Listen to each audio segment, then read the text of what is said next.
तो 10,000 वर्ल्ड के पिछले एपिसोड में हमने देखा था कि लिन ज़ाओयू एक ब्लड लाइन फॉर्मेशन बनाते हुए लिन फेंग को ट्रैक करने लगती है और अब लिन ज़ाओयू की सोल लिन फेंग की ऑरा को फॉलो करते हुए इमॉर्टल फिनिक्स के द्वारा क्रिएट किए गए वर्ल्ड तक आ पहुंचती है। और अब वह सोल जैसे ही उस वर्ल्ड के अंदर जाने की कोशिश करती है, उस जगह पर मौजूद इमॉर्टल फ्लेम लिन ज़ाओयू की सोल को डिस्ट्रॉय कर देता है, जिससे लिन ज़ाओयू की रियल बॉडी भी इंजर्ड हो जाती है। यह देखते ही लिन आनयू वहां पर काफी ज्यादा परेशान होने लगती है और अब वह लिन ज़ाओयू को संभालती है। दूसरी ओर यह देखकर लेडी चैंग यू और एल्डर सिंग यू भी काफी ज्यादा परेशान हो जाती है और अब वह भागते हुए लिन ज़ाओयू के पास आकर उससे उसकी इंजरी के बारे में पूछती है।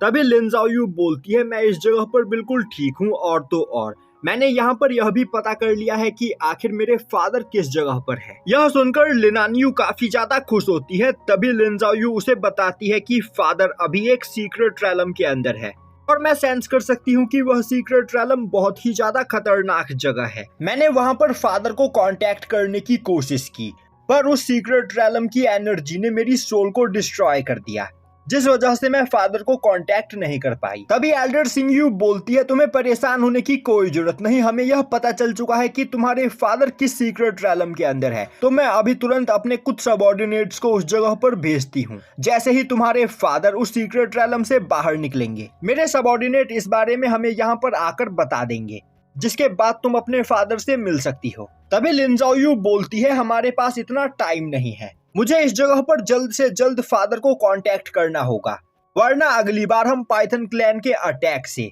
टियानियन क्लैन को प्रोटेक्ट नहीं कर सकते हैं। तभी केओस पर्ल बोलता है, मेरे पास यहाँ पर एक आइडिया है मिस लिन ज़ाओयू, क्यों ना आप मेरे साथ चलकर अपने फादर को उस सीक्रेट रैलम के अंदर ढूंढिए और तब तक मिस लिन आनयू इस जगह पर रुककर टियानियन क्लैन को प्रोटेक्ट करेंगी। लिन ज़ाओयू बोलती है, यह सच में एक अच्छा आइडिया है। तभी लिन आनयू बोलती है, मुझे यह मंजूर नहीं, मैं इस जगह पर अकेले नहीं रुकना चाहती हूँ। अब लिन आनयू को वहाँ पर डरते हुए देखकर लिन ज़ाओयू उसके पास आते हुए बोलती है, सिस्टर तुम्हें परेशान होने की कोई जरूरत नहीं, और तो और आज हम इस जगह पर टियानियन क्लैन के लोगों की ही वजह से जिंदा है, तो अगर हम आज यहाँ पर इनकी मदद नहीं करेंगे तो इससे हमारी फैमिली की यहाँ पर काफी ज्यादा बदनामी होगी, और तो और हमने यहाँ पर प्रॉमिस किया है कि हम टियानियन क्लैन को प्रोटेक्ट करेंगे, और अगर आज तुम यहाँ पर पाइथन क्लैन के ही लोगों से डर जाओगी तो आखिर फ्यूचर में तुम हमारे फादर के दुश्मनों का सामना कैसे करोगी। अब यह सुनकर लिन आनयू के अंदर थोड़ा कॉन्फिडेंस आता है और अब वह बोलती है, सिस्टर लिन ज़ाओयू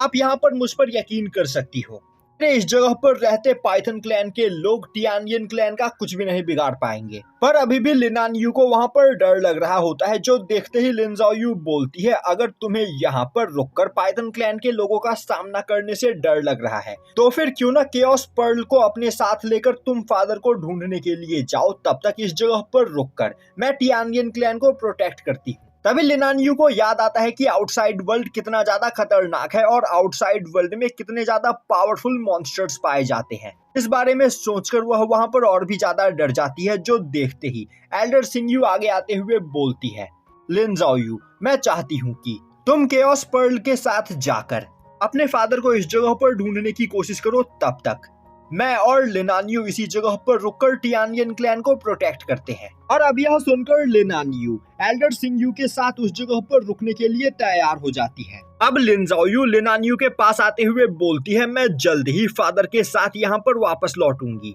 और जब तक मैं वापस नहीं आती हूँ तुम्हें बस तब तक टियानियन क्लैन को यहाँ पर पाइथन क्लैन से प्रोटेक्ट करना है। यह बोलते हुए लिन ज़ाओयू अपने पास से एक ट्रेजर को बाहर निकालती है और अब वह उस ट्रेजर का यूज करते हुए एक पोर्टल बनाती है, जिस पोर्टल के रास्ते वह इमॉर्टल फिनिक्स के द्वारा क्रिएट किए गए वर्ल्ड में जा सकती है। तभी लेडी चैंग यू आगे आते हुए लिन ज़ाओयू को वहां पर ख्याल रखने के लिए बोलती है। तभी लिन ज़ाओयू बोलती है, इस यूनिवर्स का यूनिवर्स गॉड कॉस्मिक अब अपने वर्ल्ड लॉ का यूज हमारे ऊपर नहीं कर रहा है, जिस वजह से मैं यहाँ पर अपनी फुल पावर के साथ साथ अपने पास मौजूद सभी ट्रेजर्स का भी यूज कर सकती हूँ। तो मुझे यहाँ पर कोई भी खतरा नहीं होगा, यह बोलते हुए वह उस पोर्टल के रास्ते वहां से चली जाती है। अब सीन शिफ्ट होता है और हमें दिखाया जाता है कि मुरोंग युन काफी घायल हालत में अपने पाइथन क्लैन के अंदर आता है। वहीं पर वह गुस्से में बोल रहा होता है वेंसू सच में उस जगह पर पागल हो गई थी, वह वहां पर अपने साथ साथ मुझे भी जान से मार देना चाहती थी। वहीं पर वेंसू के अटैक की वजह से मुरोंग युन काफी ज्यादा इंजर्ड होता है, पर इसके बावजूद वह हंसते हुए बोल रहा होता है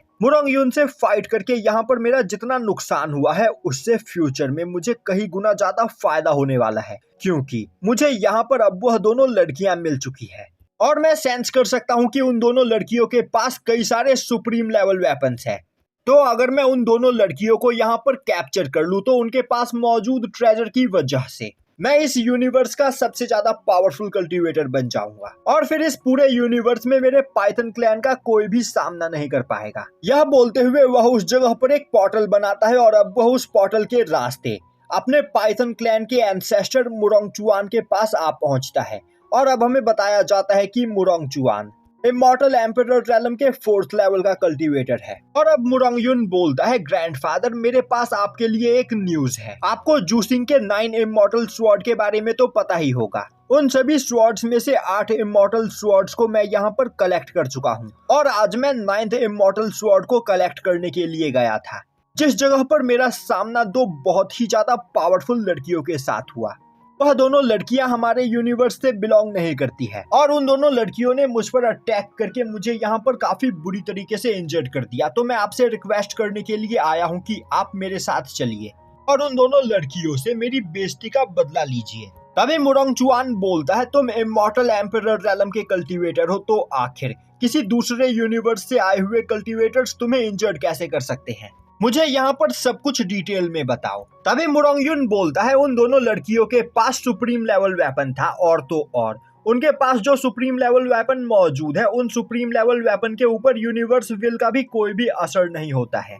यह सुनते ही मुरोंग चुआन के होश उड़ जाते हैं और अब वह बोलता है मुझे तुरंत उन दोनों लड़कियों के पास लेकर चलो, यहाँ पर मुझे किसी भी कीमत पर वह सुप्रीम लेवल वेपन चाहिए। अगर वह वेपन हमें मिल जाए तो उन वेपन्स की वजह से हमारे फैमिली की पावर कई गुना बढ़ जाएगी। यह सुनकर मुरोंग युन काफी ज्यादा खुश होता है और अब वह अपने एंसेस्टर को अपने साथ लेकर टियानयन क्लैन की ओर जाने लगता है।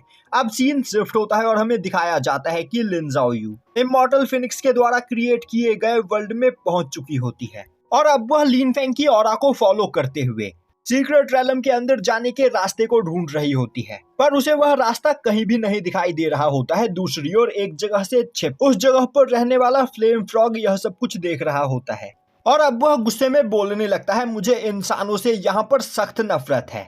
अभी कुछ महीनों पहले एक इंसान इस जगह पर आया था जिसने मेरी कल्टीवेशन को डैमेज कर दिया और आज फिर से एक और इंसान इस जगह पर आ पहुंचा है, तो आज मैं इसे यहाँ से जिंदा नहीं जाने दूंगा। यह बोलते हुए फ्लेम फ्रॉग लिन ज़ाओयू के ऊपर अटैक कर देता है। अब उस फ्लेम फ्रॉग को देखते ही केओस पर्ल लिन ज़ाओयू से बोलती है यह एक इमॉर्टल एम्परर रेलम का मॉन्स्टर है, तो जल्दी से इसे कैप्चर कर लो, इसे जरूर पता होगा कि आखिर तुम्हारे फादर किस जगह पर है।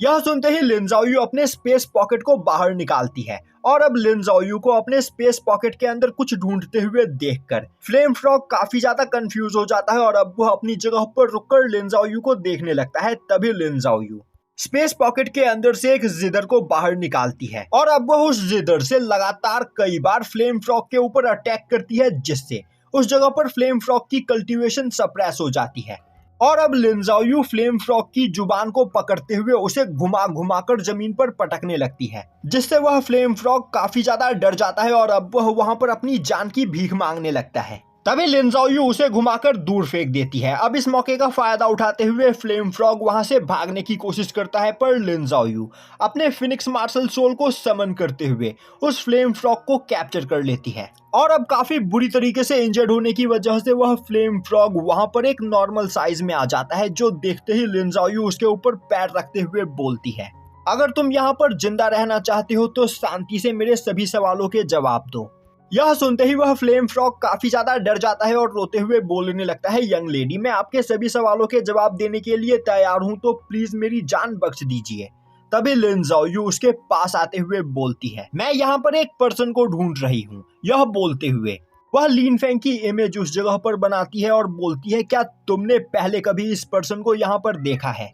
अब लिन फेंग की इमेज को देखते ही फ्लेम फ्रॉग को याद आता है कि आज से कुछ महीनों पहले लिन फेंग और उसके साथियों ने ही उसकी कल्टीवेशन को डैमेज किया था।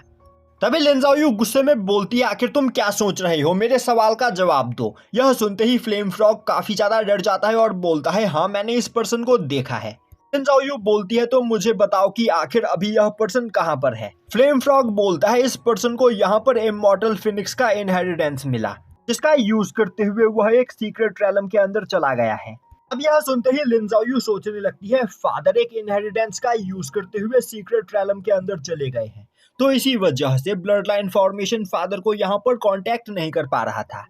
दूसरी ओर फ्लेम फ्रॉग दोबारा से उस जगह से भागने की कोशिश करता है। तभी लिन ज़ाओयू बोलती है, क्या तुम्हें सच में लगता है कि तुम मुझसे बचकर भाग सकते हो? मुझे बताओ कि आखिर मैं उस सीक्रेट रैलम के अंदर कैसे जा सकती हूँ। यह सुनते ही फ्लेम फ्रॉग नील डाउन करते हुए बोलता है, उस सीक्रेट रैलम के अंदर कोई भी कल्टीवेटर बिना इमॉर्टल फिनिक्स की परमिशन के नहीं जा सकता है। यह सुनते ही लिन ज़ाओयू बोलती है, तो तुम कहना चाहते हो कि मैं उस सीक्रेट रैलम के अंदर नहीं जा सकती हूँ, तो आखिर अब मैं यहाँ पर अपने फादर से कैसे मिलूंगी? अभी केओस पर्ल बोलती है, यंग लेडी, क्यों ना आप इस जगह पर ब्लड लाइन कार्विंग टेक्निक का यूज करें। आपकी ब्लड लाइन पावर को यहाँ पर आपके फादर सेंस कर सकते हैं, जिसके बाद वह अपने आप ही आप तक पहुंच जाएंगे। यह बोलते हुए केओस पर्ल वहां पर लिन ज़ाओयू को ब्लड लाइन कार्विंग टेक्निक के बारे में बताती है। अब लिन ज़ाओयू उस टेक्निक को वहां पर परफॉर्म करने लगती है। इस मौके का फायदा उठाते हुए फ्लेम फ्रॉग एक पोर्टल बनाते हुए उस जगह से दूर भागने की कोशिश करता है। वहीं पर वह बिना रुके लगातार भागे चला जा रहा होता है, जो देखते ही लिन ज़ाओयू अपने स्पिरिचुअल हैंड का यूज करते हुए उसे पकड़ते हुए वापस से अपने पास ले आती है। और अब वह बोलती है, क्या मैंने तुम्हें यहाँ से जाने की परमिशन दी है? नहीं ना, तो आखिर तुम इस जगह से भाग क्यों रहे हो? अगर एक और बार तुमने यहाँ से भागने की कोशिश की तो मैं तुम्हें पकाकर खा जाऊंगी। वैसे आज से पहले मैंने कभी भी स्पिरिचुअल बीस्ट नहीं खाया है, तो मैं सोच रही हूँ कि आखिर तुम्हारा टेस्ट कैसा होगा। यह सुनते ही फ्लेम फ्रॉग काफी ज्यादा डर जाता है और यहीं पर यह एपिसोड खत्म हो जाता है।